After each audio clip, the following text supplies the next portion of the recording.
and welcome back to Greenstone Ivy. Hope everyone's well, hope everyone's good. Hello to all the new subscribers. I noticed we've had a couple more in the last week or so. So today I'm going to be showing you putting the edge on a house sign. So this customer placed an order a few weeks back now for a house sign, not a massive house sign. So it's a 30mm 500 by 200. It's a lovely piece of Derbyshire gritstone. I've polished it already. So they want a edging putting on there, what will act as a slight little border as well. So they want a half bullnose with a slight little step. There's lots of ways you can go about doing this. I'm going to show you my way. One way you could go hammer and chisel and carve it in there, which is lovely if you've got the time. That's a really nice way to do it.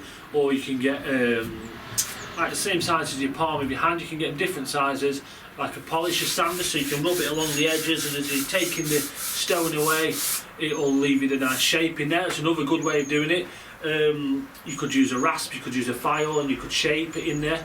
The way I'm going to do it is I go for accuracy, so it's consistent every time, so we get a consistent edge all the way around on every sign I do, and also speed, which saves the customer money, so I'm not charging them for hours and hours of carving depending on the size. So what I use is just a simple router, and the bit in the top, I'll bring the camera closer so you can see it.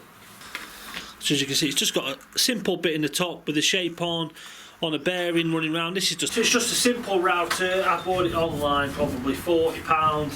They last great. I mean, this one's not had as much work. This one here, I have two different parts in the bottom. So this one I've probably had going now for what, 2 years, no problem at all. Just airline it out at the end of the day when I finish using it. It's great. So the reason I have two, in this one here, I have just a 45 set up in there. So there's one on each, different type set in each. And what I've done with the sign, I've already, I'll bring it a bit closer so you can see, I've taken the 45 off the edge of the sign, right? So that's going to put less pressure on the bearing on the half bullnose. So I've taken away some of the meat already, which will just make it nicer. So what I'm going to do now, I'm going to put some masks on, headphones on, glasses on, and I'm going to run it round. I'll let you see that. And then another quick tip before I go, I polish this with 100 grit first, so you're not moving much material once you've got your nice edge, so it's consistent. I am just going to go back over it. No, I've polished it with a 50. I'm going to go back over it with 100 afterwards. Just take that final little mark off, just in case the router has just put any marks on. It shouldn't do. I always make sure it's clean on top first, but it's just the way I work. I just like to go back over afterwards at 100 grit and make sure it's polished and washed before we get ready for carving. Right, let's run the router around.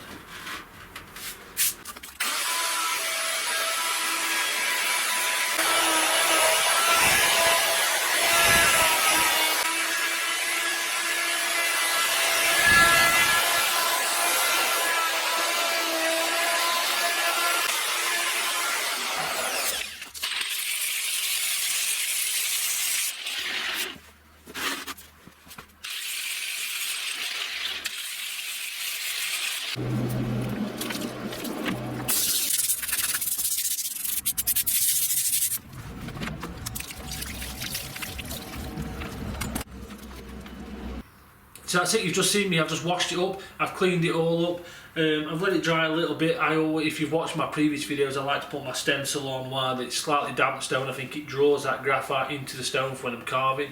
When it's really dry, I brush it off with my elbow otherwise.